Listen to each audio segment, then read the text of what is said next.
This was a true test of Arsenal's title credentials. What did you make of what their statement was with that 2-0 win? Well, it's great. I mean, we'll get into the details because it could have been different. But when you play away against Villa, we all know the record at home. We know the record against Arsenal last year. As you've mentioned, it's early in the season, so you don't have that rhythm just yet. Maybe your legs are not in it 100% for the season. But I think you almost have to say sensational win for them given the circumstance, because you know what?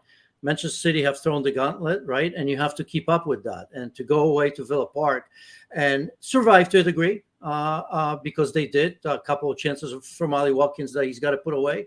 Who knows how that game goes? But that's not what it's all about. You got to stay in the game, and when opportunities come, you have to punish the opponent. That's exactly what Arsenal did. And Kay, you know what? We knew Manchester City and Arsenal are going to fight it out. Liverpool may be there, they may not. We'll see. But look, I look at Arsenal, 2 games, 2 clean sheets, 5 goals scored, again, by committee. Yeah, I want to talk to you about the goals, especially the first goal that came for Leandro Traores coming off the bench. In fact, it was his first touch. Tell me about the goal, and also tell me what you made of his celebration, or lack thereof of celebration, from Leandro Traores here. I don't know. Maybe he's, he wants to play. I don't know. I mean, I feel that, every player wants to be on the pitch from the beginning. His role is off the bench. And by the way, I don't know what it meant. Maybe it meant absolutely nothing. But I do think that Leandro Traores is much better off the bench. He makes an impact. He's done it over the last season and already this season as well. Every time he starts, I'm not saying that he plays badly, but I just think that he's sort of that spark. Now, Leandro Traores would not want to hear that. He wants to play from the beginning, and I get that. But yes, the impact was again a massive. And I mean, his substitution. I mean, there were a couple of chances after that where he played a big role with some great touches. I mean, I don't want to say he's changed the. Well, no, I do want to say he's changed the game, didn't he? Once Thomas Partey's goal went in, I think we all pretty much knew that it was going to go Arsenal's way against Villa for once.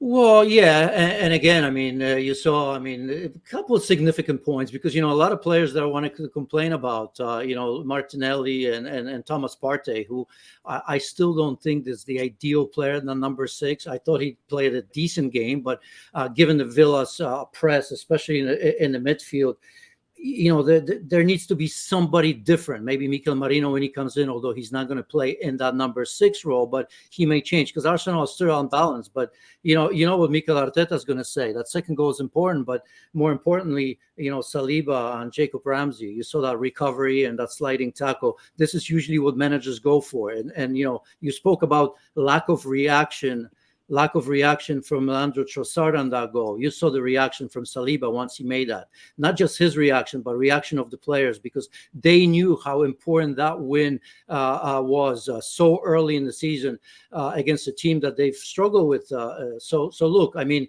it's so early in the season. I am not looking for perfection from anybody, no team whatsoever in the second game of the season. That will come in time, but you have to look at that and wow, I mean, this win is going to go a long way in terms of confidence in that race that we're all anticipating. Realistically speaking, though, Janusz, it did have to be a win today for Arteta's men, didn't it? It did. I mean, the margins are going to be so small. Again, I was watching Manchester City commenting about it afterwards here on ESPN. And you look at Manchester City and everybody's wondering, well, how are they going to get motivated? Are they still hungry enough? We saw that in the first 2 games. Yes, today you can say it's Ipswich. They went behind, but they answer that. But of course, the first game away at Stamford Bridge, that was their Arsenal away to Villa, right? So it's a small line. I still think Manchester City's squad is much deeper. They're better equipped to deal with all the competitions, and that includes, of course, the Premier League. And as we know, I think a couple weeks' time, right, Arsenal has to go to Manchester City. So today, I mean, all 3 points, that's massive. Even a draw, that's 2 points lost. Say Arsenal go to City and lose, that's 5 points early. We all know how tight this race has been. Last season, the season before was a little bit, I think it was 5 points. But Arsenal are obviously at a point where they now have to prove that they're good enough to be the champions of the Premier League. Were you impressed with Yerry and Timber today? Yeah, I think, I mean, there's great competition on that. That's not a position I worry about, right? I mentioned a little bit of lack of squad. At least if you compare Arsenal to Manchester City, that's not a position where I think Mikel Arteta worries about.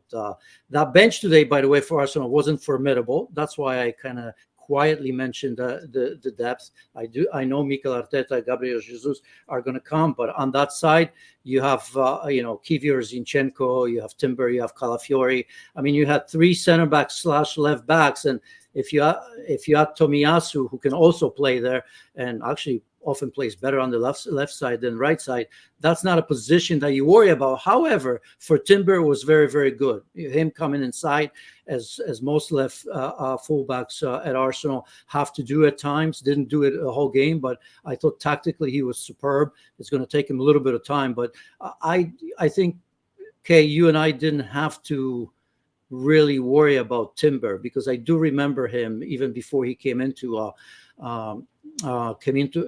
Arsenal, from his games in Holland and for Holland, how intelligent he was.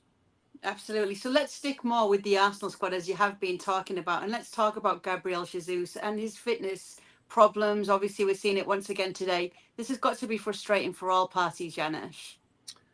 It is, because even when healthy, I think, he's an honest worker. He's going to give you a goal here and there, an assist, and, he's going to cause problems. But again, we are talking about such a small margin for Arsenal to win it, right? And even today, as I've mentioned, I mean, Ali Watkins puts away one of those two chances, and who knows where this game goes. Raya, incredible on that header. Obviously, how he saved that point blank, I still don't know. But for me, that's an issue, because Gabriel Jesus needs to be pushing Havertz. Neither of them is absolutely prolific, and that's the difference, right? Because best teams for me have a superstar or couple superstars. When needed, they always deliver, or almost always deliver. We see that with Erling Haaland. I mentioned that because these two teams fight against each other. What he's doing already. You can go, I don't know, Bayern Munich with Harry Kane. You can go Inter with Lautaro Martinez. You could go, I was going to say Barca and Lewandowski, although, I mean, he's scoring, but he's maybe not at his best. Liverpool has Mo Salah. You can sort of count on them, and you don't feel that, with Arsenal. And normally I wouldn't mention, because they've scored enough goals last season by a committee. But when that stops, and often it does, and they can score 90 goals, but it's that 1 or 2 or 3 games where you just need somebody that's absolutely lethal, right? I often or sometimes complain about Erling Haaland. Not a lot of touches, not involved in a game, but when the time comes, when it's important, he puts it away. So that is my issue with Arsenal, because this is a team that's going to want to fight for all trophies right now. But most importantly, I think the biggest of them all is the Premier League trophy. If not now, when? So you're saying Kai Havertz can't score 20 goals this season for Arsenal? He may be, but is that going to be enough? Is 20 enough? When you have a counterpart in Manchester City that scores 40 every season, just about. So again, it could be enough. Last year, as I said, defensively, Arsenal, the best team in the league. In terms of scoring goals, they scored plenty, and they came up short. So this is just, in general, I think they're good enough. They have proven it that they can play. They can challenge Manchester City, but I don't know if I had to say, would I guarantee that Kai Havertz scores 20 goals in the season? No, I wouldn't put my house on that. Just going back, as you've mentioned it a few times, on the Villa side of things, and Ollie Watkins with that miss, and obviously one of them was a big save as well from Raya. He's got to be kicking himself after this game, though. Unai Emery too. Yeah, well, but that's the difference. Even talking about Arsenal, and look, it's just 2 games. But what if? And I've talked about it before the season. Just looking at Aston Villa, what if Ali Watkins doesn't score the number of goals that he scored last year? Already 2 games, no goals. Again, just 2 games. He can get going at any given time, but sometimes that's what happens, and your team suffers. So if you look at Villa, they've done everything. I mean, discipline-wise and tactically in the center of the pitch, I thought Villa were excellent, especially in the first half. In the second half, just as much. They made Arsenal look predictable, which Wasn't a big problem because obviously Arsenal liked their game in wide areas. Arsenal still unbalanced and much more dangerous, I think, on the right-hand side than they are on the left. I think Mikel Merino is going to change that. But for Villa, couple losses. Look, the pressure for Aston Villa is much different than the one for Arsenal. They won't admit that, but it's true. Aston Villa will not be winning the Premier League title. They just got to make sure that they continue to stay in the top four. So I don't worry about Villa after what I saw today, because it was very, very impressive, and it could have very easily been an Aston Villa win. However, the jury's still out if they're as good as they were last season. I'll wait for that. Okay, but I'm going to ask you very, very early, just to wrap up here today. Is it too early to say that this is a statement win for Arsenal? Well, it is a statement win for Arsenal, for sure, that nothing has changed. Normal service has resumed, right? There's no drop-off whatsoever. 2 games, 2 wins. I'll repeat again, 2 clean sheets, very good defensively, great goalkeeping, and already 5 goals scored on the season. So, yes, it's a statement. We're here. We're ready to fight Manchester City for the title.